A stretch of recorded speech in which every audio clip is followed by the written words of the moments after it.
Do you ever find that when you go to actually use all of the smart home devices that you've acquired over the years, they end up being not that smart? Either you're stuck using a bunch of proprietary vendor apps, you have to switch to one app for a smart doorbell and then switch back to another app to do anything with your lights. Or you could use something like Google Home or Apple HomeKit, but they often lack functionality or they just don't work at all with certain device types. That is where Home Assistant comes in. Home Assistant is a free open source software platform for smart home automation that acts as a centralized hub to connect and control a wide variety of smart devices, independent of specific manufacturers or cloud services. So instead of using all of these proprietary apps, and honestly, a lot of vendors kind of treat these apps as like their neglected stepchildren, instead of all that, you get one system and it just works. In today's video, I'm going to show you how to get up and running with Home Assistant using a Raspberry Pi, and then I'm also going to show you a few different ways that you can add devices to Home Assistant. From there, we're going to be able to build some automations so that I don't even need to be using my phone or my computer to turn my lights off. They just do it all on their own. And then lastly, we're going to cover how to securely access Home Assistant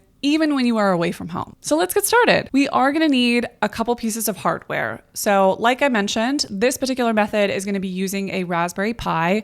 So you'll need one of those. In my case, I'm using a Pi 4. The Raspberry Pi is going to need a power source, and Pi 4s are a little bit finicky, so I'm just going to be using Raspberry Pi's own power cord for this particular project. Then we're going to need an SD card and an SD card reader. SD cards, you know, the classic brands. SD card reader, honestly, cheapest is totally fine. And then we're going to need an Ethernet cable to connect our Pi to our router. So I have everything on hand, which means I can go ahead and get started. And step one is going to be using the Pi imager to get the Home Assistant operating system, Home Assistant OS, onto my Pi. Something to keep in mind is that you can use container-based deployments if you so choose, but that comes with some limitations. You can't use the full add-on ecosystem if you take that route. I'm going to be using operating system because I also plan on using a lot of add-ons. I'll have a link in the description for the Raspberry Pi imager, so just download that, install it, launch it, and then we can actually get going here. This is super straightforward, honestly. You just need to select your device. So in my case, I have that Pi 4 that I mentioned. Then we're going to need the operating system. And again, we are using the Home Assistant OS. So we have to find that. And it takes a couple clicks, but again, pretty easy. We're just going to use specific purpose OS, then look for Home Assistant and automation.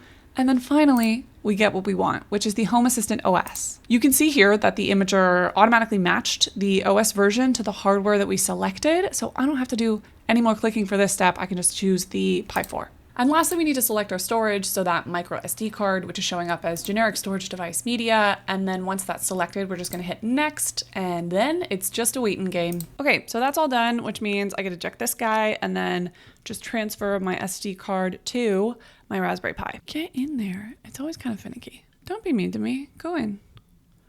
There we go. Okay, so we're all in. Now I need to ensure that this has a proper network connection and power supply, and it's just plugging stuff in. All my cords immediately got tangled, of course. And the first one that I grabbed is the Ethernet cable. So we're just gonna plug this in real quick. And where do we go? Here we go. Okay, so other end is gonna go into my router, and theoretically you can do this over Wi-Fi, but the reality is that you just want a more stable, persistent connection, and Ethernet is the way to go for that. Okay, and now I have to go get my power cord, which fell into an abyss under my table. So 1 second. Okay, so now I have my Raspberry Pi cord and I just need to plug it in here. So that is hardware pretty much done. I just need to plug this into my wall and then plug it into my router, and then we can actually launch Home Assistant and get started building some stuff in there. So we'll navigate to homeassistant.local, and once you give everything a chance to boot up, you'll see this page automatically load. Once you get to this page, we're just gonna go ahead and click Create My Smart Home. This will start a bunch of kind of user setup and authentication steps. I'm gonna skip through those because I don't want you guessing my password. And then after a couple more clicks and steps, you're gonna land on this page. We can see that Home Assistant has automatically detected a number of compatible devices, which is great. So we got stuff to add, and let's go ahead and hit finish. Now we are in the actual Home Assistant dashboard, and my first thought is kind of like, wait, where are all those devices that you supposedly auto-detected for me? And that's an important distinction. Home Assistant detected them, but we still gotta go add them. So I'm gonna go do that. As I said at the top of this video, I'm gonna show you a couple different ways of adding things to Home Assistant. So the first thing I'm gonna do is add this smart light. So this is under the brand Matter, which has kind of gotten rebranded as AI Dot. I feel like so many of these companies are rebranding or renaming themselves all the time. It's very confusing. But anyway, in Home Assistant, it's Matter. And so I just use the Home Assistant app to scan the QR code that's on this. Not everything is going to be that straightforward, which I will go into more detail about. But for this one, it's a QR code. You scan it in the app. It's very straightforward. You got this. Okay, so let's go find that lamp that I just added. We're going to scroll down to find Matter because it's a Matter device, and we can see there it is. So let's click into it to see a little more detail. And one thing that's cool is there's a pretty robust logbook that tracks all activity for a particular device. Now in my case, this name is not particularly useful, and so I'm going to rename it and assign it to an area.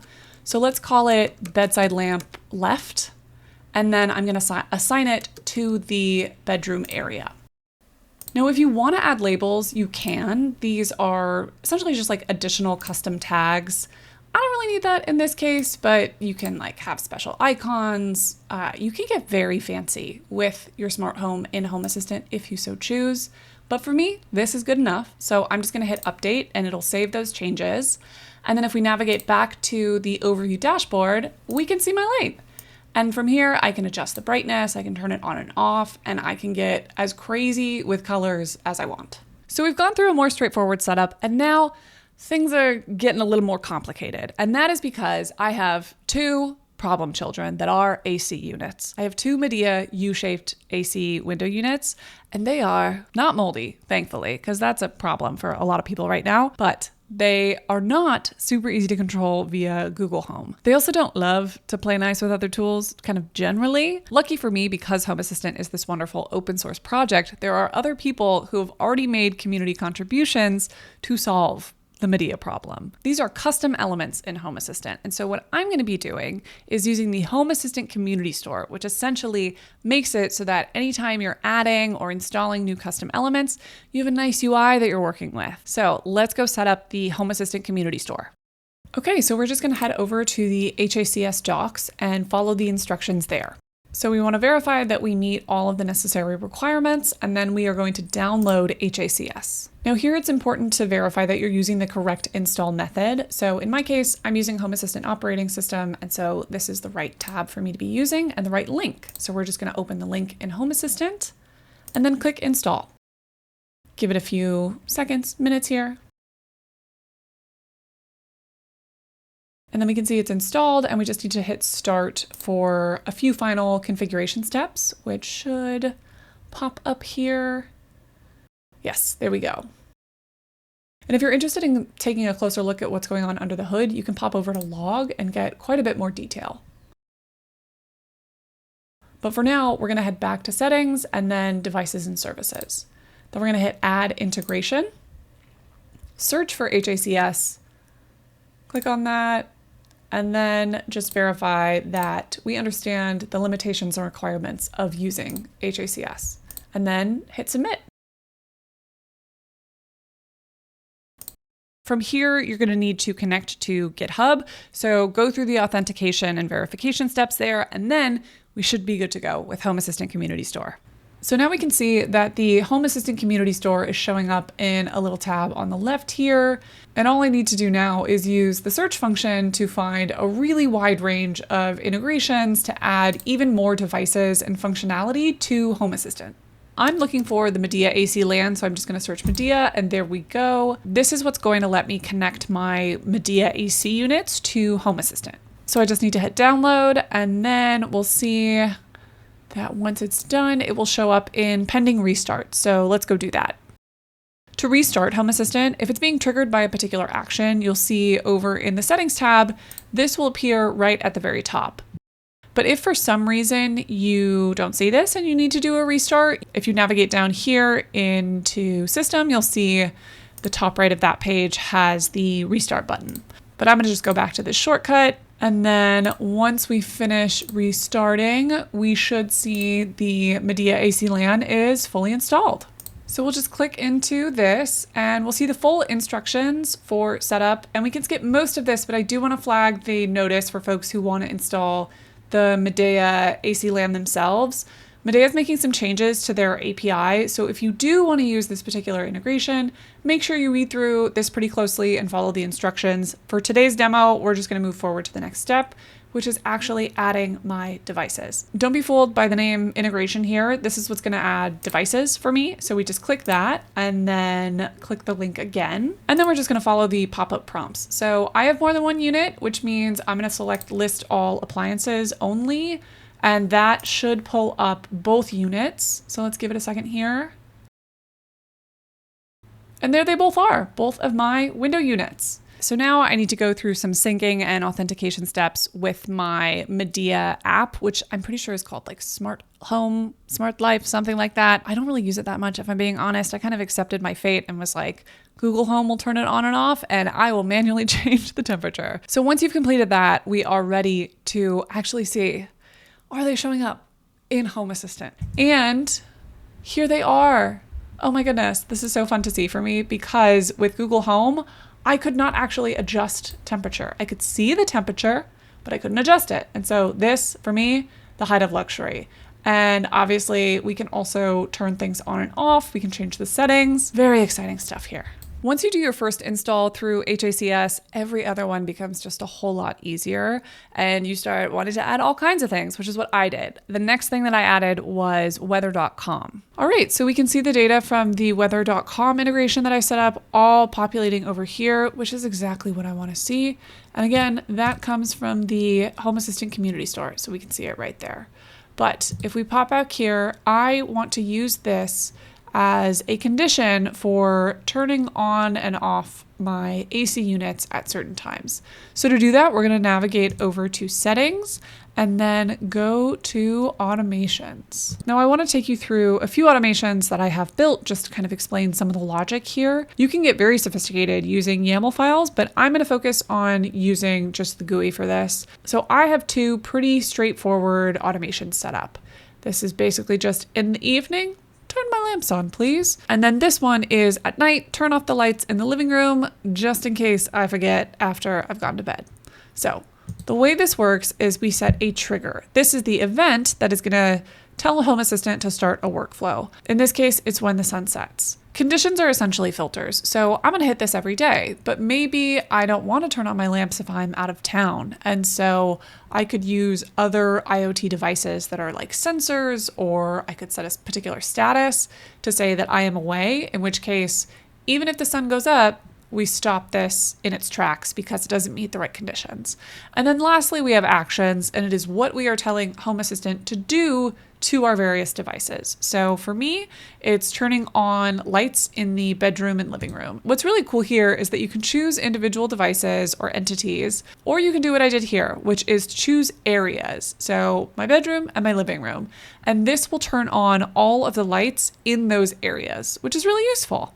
And if I want to get fancy, I can add lots and lots of additional settings. So brightness might be useful. The color that you want to use can be really useful. Lots of cool stuff in here for what is a relatively straightforward automation. Let's create our own together, and we're going to start from scratch. Okay, so let's add a trigger. I'm going to choose a particular time. Let's do 8 o'clock p.m. so that I have some time for my room to cool down. And then weekdays means every day. You can use work days here for Monday through Friday, or you can go in and manually select any days that you want a particular action to take place. Okay, so that's done. And then a condition. This is where we're going to start to get fancy. I want to build an automation with the end goal of having my room be nice and cool by the time I go to bed. But if it's already cold outside, I don't want to waste energy on automatically turning on my AC. So we're going to add a condition. We're going to be using device, and then we will select weather. And we can go pretty wild in here. Lots and lots and lots of options. You could theoretically set conditions based on rain, based on humidity, all kinds of stuff. So let's go with the feels like temperature. If it is above 70 degrees, because I like my room cold. If it's above 70 at 8 p.m., it's going to be a hot one. So that's going to be our filter. We're good to go there. Then we're going to set our action. And here we're going to use climate. So if I go through device, I would have the ability to turn my AC unit on or off, essentially to adjust its state. But the temperature is not considered a state within the Home Assistant ecosystem. So if I use climate, I can do a whole lot more. And so we're going to look at set a target temperature. And in this case, I'm going to choose my bedroom AC, and we're going to set a target temperature to 68 degrees. And then we're going to set the HVAC mode to cool just to make sure that it turns on. And then we're going to hit save. We'll give it a name. Let's call it bedroom cool down.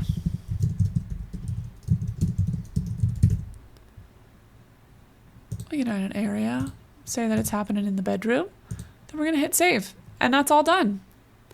Now, what I can do is test individual actions, and then over the course of a couple days, I can go into traces, and this is essentially the log of activity, and it will show you if the automation was triggered and then stopped based on a particular condition that you've set, which is great. So you can really dig into how things are working in Home Assistant with your automations. Now we are really cooking with gas when it comes to Home Assistant. However, very important to remember, Home Assistant is a service that runs locally. If I'm connected to my home network that my Raspberry Pi with Home Assistant is running on, we're all good, no concern. But what if I'm away from home? What if I'm out to dinner with friends and I'm like, oh shoot, did I remember to turn my lights off? Is my AC just running up my electric bill right now? What do you do? That is where Twingate comes in. Twingate is a zero trust network access solution that lets you connect to private networks without exposing anything to the public internet, so no open inbound ports. And it also means that I don't have to set up any complicated port forwarding rules in order to get into Home Assistant when I am away from home. If you're new to Twingate, just head over to twingate.com. I will have a link in the description. You can sign up for free. It's free for up to 5 users. Just go through the sign up steps. It's pretty straightforward. And then come back to me. We're going to configure the actual connectivity to Home Assistant together. So in the admin console, we're going to go to remote networks and we're going to create one. So this is just a logical grouping of resources. So we'll select on-premise and then give it a name. I'm going to go with the name I've been using for my tests for this video, which is Home Assistant Test. And then we're just going to hit add remote network. And then from here, we're going to click into it. Then we're going to deploy a connector, which will be doing the connecting for us. So we'll select manual and then scroll down where we'll see 2 tokens, an access and a refresh token. These are going to be essential parts of the configuration for the Twingate connector add-on in Home Assistant. So we're going to hit generate tokens, authenticate, and then just leave those be for now. We're now going to go back to Home Assistant because my wonderful colleague Andrew, who I also mentioned in our last Proxmox video, he has built a Twingate connector add-on for Home Assistant, which basically just does all of the heavy lifting of deploying and setting up a connector in Home Assistant for you. So easy peasy, we're going to go do that now. Okay, so here we are in the Twingate docs, and these are great step-by-step instructions, but for me, I really just need this first link. So we're going to click on that, then we're going to click again, and then it's been added. So we're going to close this, and then search for Twingate. And there it is. So we'll click install. In the meantime, we're going to grab our access token and copy that because we're going to need it in the next step. Once it's done installing, we're going to navigate over to the configuration tab. And like I said, you need your access token. So just go ahead and paste that in. Then we're going to copy and paste in the refresh token. And for network name, put the name of your tenant. Now this can be a little bit confusing because we just created a private network in Twingate, but what we're asking for here in the add-on is actually the name of your tenant. So I created a private network that was Home Assistant Test.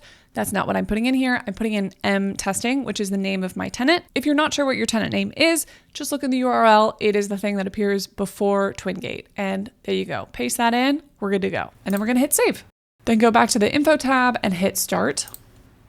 and we should start to see it pop up here, and we can pop over into log to double check things. If you want to double check that your connector is registering as connected, just go back to your Twingate admin console, go to your remote network, and you should see that it's yellow instead of red. The reason it's yellow there and not green is that by default, Twingate typically recommends using 2 connectors for redundancy's sake, which is a great best practice, but because I am using a single Raspberry Pi, it's not really a huge priority for me, so we're just doing the one.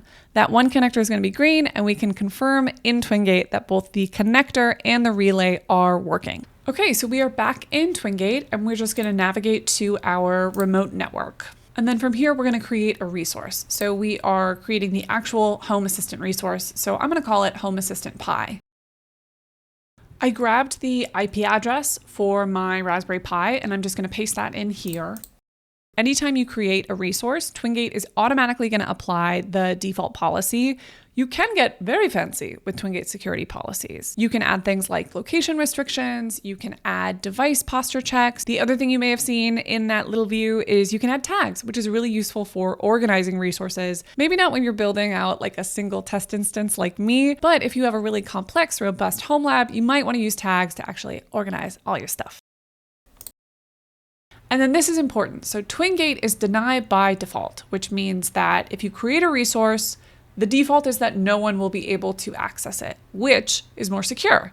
But it does mean that we need to actively choose to grant access to any new resource that we create.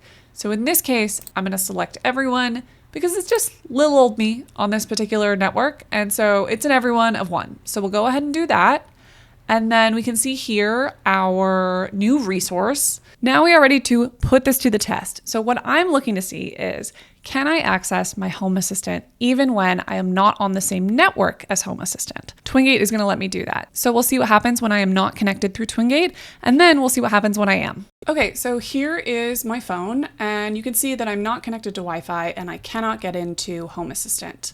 So we're going to click over to the Twingate client, which I have downloaded on my phone.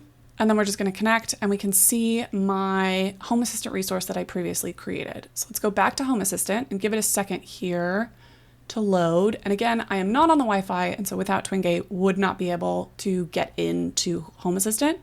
But here we are, and we can see my whole dashboard, any controls I could possibly want to do. I can do from my phone again, I keep saying again, not on my local network. Okay, so we have set up our hardware. We've installed Home Assistant. We've added devices. We've built automations. We've securely connected to Home Assistant remotely. And for all of that, I have a treat for you all. My most special lamp. Well, technically, it's my partner's lamp. He brought it with him when he moved in. But as a reward for making it through this long, long video, I'm going to show it to you all. It's pretty special. Look at this thing. Indescribably beautiful. Anyway, thank you for sticking all the way through. Let me know if you made it to this very important reveal, and leave a like, leave a comment, subscribe, and I'll see you in the next video.